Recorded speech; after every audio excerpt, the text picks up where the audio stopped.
Hello ladies and gentlemen, welcome. Let's skip this greeting for a moment and let me show you something. If I go to my localhost 3000, you see a page that is coming from a server. The server is an Azure server, but I'm running it on localhost 3000. How is that possible? And that is the power of SSH tunnel. SSH tunnel allows us to expose services from server to local machine and vice versa, and without opening any port. So in this video, let me show you how you can use it and how it works so that you can use it in your development workflow. Because nobody likes to open and close 1000 different ports just for testing and development. Imagine you need to open a port 3000, allow it in firewall and close it again after using and testing. So that's a lot of hassle. Instead, you can use SSH tunnel with one command and you do not need to expose any port.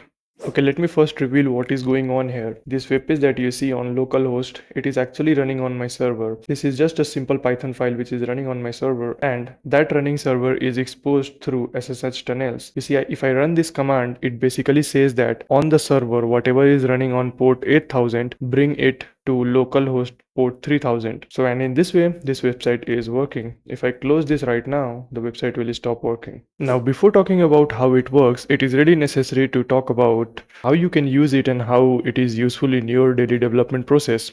So, use case number one. If you want to access any services that is running on your server, you typically open a port to that server and use the server IP address to access that port. But opening ports on server is like vulnerability. You should prevent as much as possible. So how would you access a service without opening a port? Or even if you open a port, you have to open and close it later, which is a lot of hassle, which you do not want to do. So the option remains is SSH tunnel. You can access any application running on any port through SSH because it will allow you to access that application on your local machine through SSH tunnel. Okay, imagine this scenario. You have a server on which a web server is running on port number 80. Of course, you want to expose this port number so that other people can use it. But the database, you do not want to expose it to other people that is running on 5432. So in order to access that database reliably on your local machine, you can use SSH tunnel, which will forward your 5432 port to your local machine. So now you can use any application on your local machine to access the database, which is actually on the server 5432. So number one use case. Now this is another use case. Your server has a public IP address and you can listen on any port on, let's say, 300. So if you want any user that is requesting on your server to forward it to your local machine, then you can easily do it through SSH tunnel. You say that any request on the port 300 will come to the server and will be forwarded to your local machine through local SSH tunnel. Enough example and theory. Let's get some hands dirty and do some tunneling. So back to screen, I am on my laptop on my terminal. So now in this top terminal, I'm going to SSH into my server. SSH my server. If you are curious how I just entered SSH my server and I'm into my server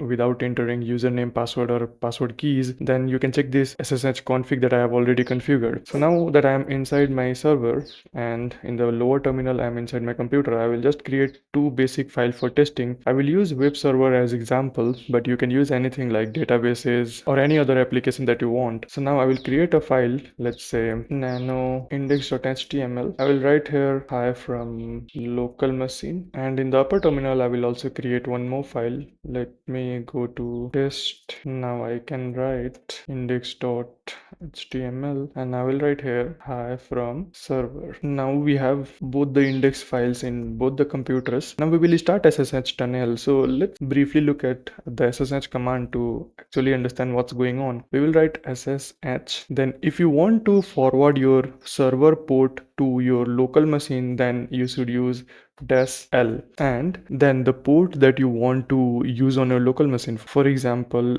8080, and then the IP address on the server. So on the server it is localhost 127.0.0.0.1 and the port on which the server is listening on. So let's say for example 8090, and then the name of your server. So my server. If you haven't configured SSH config, then you have to do your username @ server IP address and the key file, something like this. But I already have a config of my SSH file, so I will do SSH my server, and this will start the tunneling process from my localhost 8080 to the server 8090.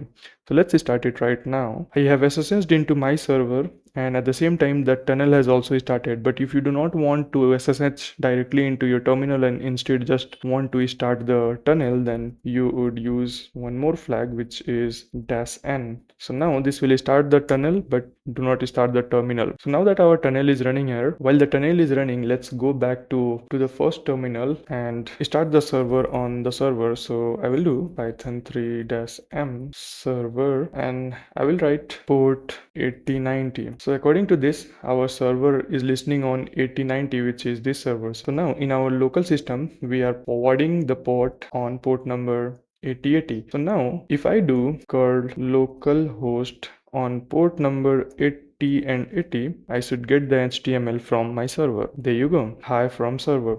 So the request on my local host is going to this SSH tunnel, and is SSH tunnel is forwarding it to my server. As you can see the request here. I can do it one more time, 3, 4. Yeah, why not? Now this is forwarding the port from your server to your local machine. Now let's cancel everything. Now let's try the other way around. I want that any port, for example, this port 8090 on my local machine should be forwarded to my server's 8080. So I will basically change this L to R, and now it is saying that whatever is running on my local machine port 8090 should be sent to the server on port 8080. So I will start this server here, and on my local machine I will do python-m and I will listen on port 8090. Same thing, but now the machines are reversed. Now my local machine is listening on port 8080, and on my server, if I do curl localhost 8080, hi from local machine. Now you can see that on the server, the localhost port 8080 is being sent to my local machine here. So what is the use case of this? For example, you want to connect your local database to your server. So by using SSH tunnel, you can temporarily connect your local database to your server for test and use cases. So now if I close this tunnel, it will again fail. Yeah, that much for this video. I hope you use SSH tunnel for your own development workflow and make your life easier. So yeah, this much for this video, and see you in the next one. Keep watching.